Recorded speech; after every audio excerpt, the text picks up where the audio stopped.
महाराज जी, आपके जीवन का सबसे अंतिम और महत्वपूर्ण ज्ञान क्या है जो आपने अपने अनुभवों से सीखा है? राधा।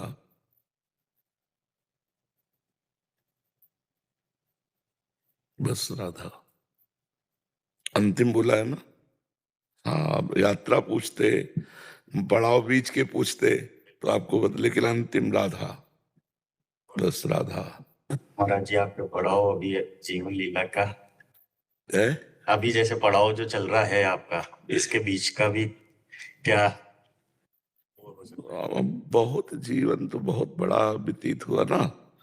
अब 13 से 55 वर्ष की आयु हो गई इसी मार्ग में, तो उसके लिए फिर एक ग्रंथ पूरा लिख जाएगा अगर हम उसका वर्णन करें, नहीं ना। लेकिन सारांश में इतना वर्णन करते हैं कि ब्राह्मण के घर जन्म हुआ, इसलिए बाल्यावस्था से वैदिक सिद्धांतों के अनुसार चलना सिखाया गया। फिर हमारा यज्ञोपवीत संस्कार हुआ, बहुत जल्दी हो जाता है ब्राह्मणों में, तो गायत्री अनुष्ठान का गुरुजी ने दिया। फिर नैष्ठिक ब्रह्मचर्य की दीक्षा हुई, फिर महावाक्य हुआ, फिर सन्यास काशी, फिर बहुत समय तक हरिद्वार के पहले से लेकर काशी तक इतनी हमारी यात्रा रहती थी, बार बार बस इसी के उसमें रहते। फिर काशी में ज्ञान मार्ग, अहम ब्रह्मास्मि, मैं ब्रह्म हूं, इसका अनुभव। फिर एक दिन तुलसी घाट में बैठे हुए थे ध्यानस्थ, एकदम अपने आप स्फुरित हुआ, कैसा होगा वृंदावन। और ये कहां से आ गया? थोड़ी देर में एक संत आए, कहा रासलीला हो रही वहां, हमारी रुचि नहीं। तो चलो देख लो, चलो महादेव जी की इच्छा कह रहे तो रास ही तो देखना। 1 महीने रासलीला देखी, भूल गया हम ब्रह्मास्मि। लगने लगा कि प्रेम ही सर्वश्रेष्ठ है, प्रभु का प्रेम सर्वश्रेष्ठ है। बस लगन लगी है, वृंदावन जाना है। वृंदावन आ गए और यहाँ आपके सामने आखिरी निर्णय बता दिया, राधा। ये सारांश में पूरा जीवन तो ना कोई ठिकाना, ना खाने का, ना पीने का, यहाँ वृंदावन के सिवा नहीं। वृंदावन में हुआ जो कुछ हुआ, नहीं आजीवन पूरा ऐसे ही गर्मी सर्दी सब कुछ सहते भगवान के मार्ग में चलना, भगवान को प्राप्त करना। उसी का अभ्यास की इतने बीमारी पर भी, रोग में भी दिनचर्या चल रही भगवान की कृपा से। सर्दी गर्मी इन सबका तो बहुत, मतलब एक तरह से इनका प्रभाव ही खत्म समझो जीवन में। नींद, भोजन, सर्दी गर्मी सबका कोई वो फिर दिनचर्या ही ना हो अगर भगवान की कृपा ना हो। और सब कृपा का फल ये है कि अभ्यास आपका दृढ़ होना चाहिए, दृढ़ अभ्यास।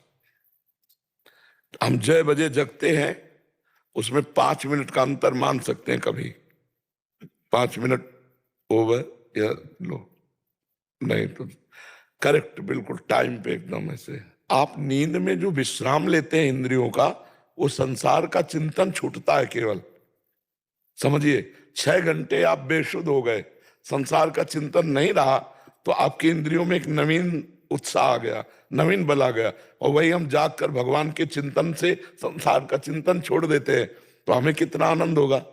आलस है शरीर में, ये है नहीं, कुछ नहीं, आपको आलस कहां दिखाई देगा। भगवान में अलौकिक शक्ति है, और भगवान के नाम में भगवान से बढ़कर शक्ति है, और वो नाम गुरु ने हमें दिया है। इसीलिए इनसे कहा अंतिम बात हमारी राधा है। सबसे पहला आदर्श कौन थे आपके? श्रीमद् भागवत महापुराण हमारा आदर्श जीवन में पहला, श्रीमद् भागवत महापुराण। द्वितीय उड़िया बाबा, तृतीय भाई जी से हनुमान प्रसाद पोद्दार जी, चतुर्थ हरिवंश महाप्रभु। समझ गए? आखिरी पड़ाव हरिवंश महाप्रभु का है। आजीवन उड़िया बाबा हमारे साथ रहे, और जब भक्ति पथ में कदम रखा तो भाई जी से हनुमान प्रसाद पोद्दार जी की वाणी हमारे साथ रही। अब जैसे महाप्रेम मार्ग में कदम तो हरिवंश महाप्रभु। महाराज जी ये बोलते हैं कि भागवत में कृष्ण आखिरी समय में समाहित हो गए थे भागवत ग्रंथ में, तो भागवत जी भी कृष्ण स्वरूप है। हाँ, श्री कृष्ण का वांग में, मतलब शब्द में स्वरूप है, शब्द ब्रह्म है भागवत। हाँ, शब्द ब्रह्म है भागवत, भागवत कृष्ण स्वरूप, कृष्ण स्वरूप ही है। अनुपम जी, राधे राधे गुरु जी। आदरणीय बाबा जी, सादर प्रणाम। महाराज जी, मैं आपके दर्शन करके बहुत ही आनंदित हूँ। कृपया मुझे बताएं कि इंसान हर दिन अपने को अनुशासित रखने के लिए किस प्रकार प्रेरित करे अपने मन को। देखो, पहली बात तो सत्संग सुने तो हमें पता तो चले हमें क्या करना चाहिए, क्या नहीं करना चाहिए, हमारे लिए क्या मंगल है, क्या मंगल है। और शास्त्र स्वाध्याय करे, कुछ स्वयं स्वाध्याय करे, कुछ सत्संग सुने। जैसे गीता जी की टीका है, श्री स्वामी राम सुखदास जी महाराज ने बिल्कुल सरल भाषा में किए, नाम है साधक संजीवनी।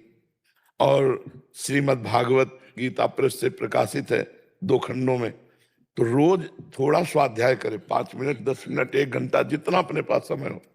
और नहीं समय है बैठ करके सुनने का सत्संग, तो चलते फिरते कान में लगा के सत्संग सुन ले। सत्संग अनिवार्य है। इसके बाद नाम जप करें, तब हमारे को पवित्रता हृदय में होगी और हमें पता चलेगा खुद कि ये करना चाहिए कि ये नहीं करना चाहिए। मन की हर मांगे पूरी करनी नहीं है, उनमें से कुछ पूरी करनी जरूरी है और कुछ बिल्कुल नहीं है। पूरी करनी जरूरी है, अगर नहीं करोगे तो मन तुम्हारा साथ नहीं देगा। गुरुजी, ऐसा है कि जैसे मैंने आपके बारे में सुना कि आप हर दिन 2 बजे जग जाते हैं, तो नहीं, वो जग तो 11 बजे जाते हैं। वो है तो 2 बजे हम गेट में आ जाते हैं। वो आपको हर दिन उस मतलब वही करने के लिए, और इतने लोग मतलब जो आप प्रश्न का जवाब देते हैं, वो आपको कैसे मतलब वो हर दिन की इतने सब आपके अनुयायी, बहुत अच्छा लगता है ये जान के कि अपने आप को वो कैसे करे कि हम मुझे ये करना है। इट मीन्स कि 2 बजे जगना, लाइक आप 11 बजे जगते हैं, उसी तरह 2 बजे जगना ही है, वो करना ही। जब लक्ष्य बन जाता है ना बच्चा कि मुझे भगवत प्राप्ति करनी है, तब ये सब अपने आप होने लगता है।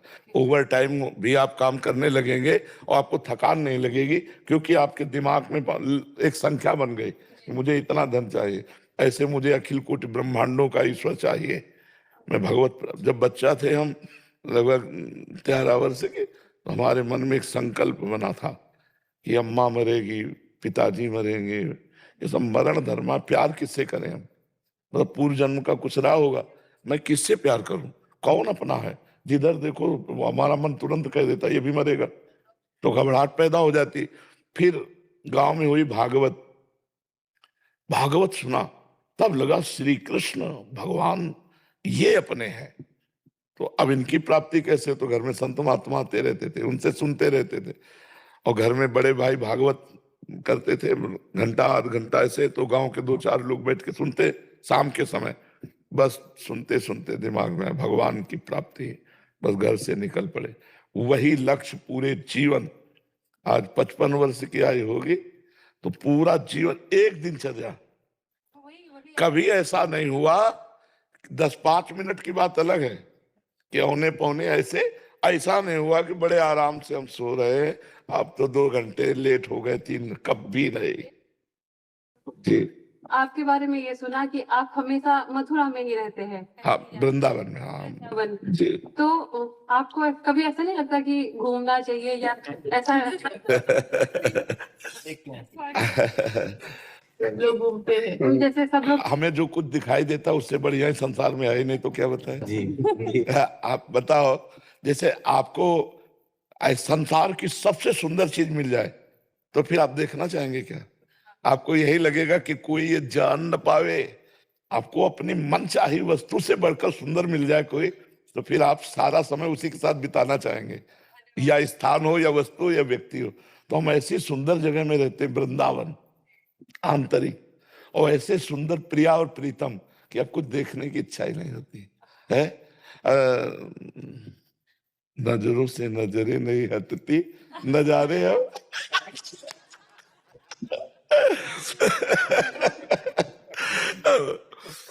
पिय मूरत नयनन बसे तेहि रस रहाय समाय। वो जिसको हम देखते हैं, जिससे हम प्यार करते हैं, उससे बढ़कर कुछ है ही नहीं। और वो ऐसी कुंज निकुंजों में रहते हैं, ऐसी सुंदर शोभा है। तो त्रिभुवन में वो माया रचित है और वो दिव्य चिदानंद है, इसलिए मन में ही नहीं होता कहीं जाऊं, किसी से मिलूं, या कभी जैसे हमसे पूछा जाता है आज आप क्या खाएंगे, तो वही घिया की सब्जी रोटी जो आप बनाते हैं। मतलब अगर हम ढूंढे ना कि मुझे क्या चाहिए, तो कुछ नहीं मिलता है। कि आज ये देखूं, आज ये सुनूं, आज इससे मिलूं, आज ये चखूं, आज ये जो प्रभु जैसे। एक ने कहा कि वैसे आप अपनी आखिरी पसंद बता दीजिए, क्या आप चाहते हैं? हम कहा राधा। अब वो कोई दे नहीं सकता। तो ये है जीवन का लक्ष्य जो है। हाँ, हम ऐसी जगह रहते हैं जहाँ बहुत सुंदर सुंदर सब कुछ है। नयो नेह नव रंग नयो रस नवल श्याम वृषभानु किशोरी नव पीतांबर नवल चूनरी नई नई बूंदन भींजत गोरी नव वृंदावन हरित मनोहर नव चातक बोलत मोर मोरी नव मुरली जो मल्हार नई गति सवन सुनत आए घन घोरी नव भूषण नव मुकुट विराजत नई नई उरप लेत थोड़ी थोड़ी। तो जैसे ही हरिवंश आशीष देत मुख चिर जीव भूतल हजूरी। प्रिया प्रीतम की समीपता, तो और कुछ देखने का मन नहीं होता। ऐसा कुछ हो गया है कि वृंदावन के बाहर जाने की बात सुनकर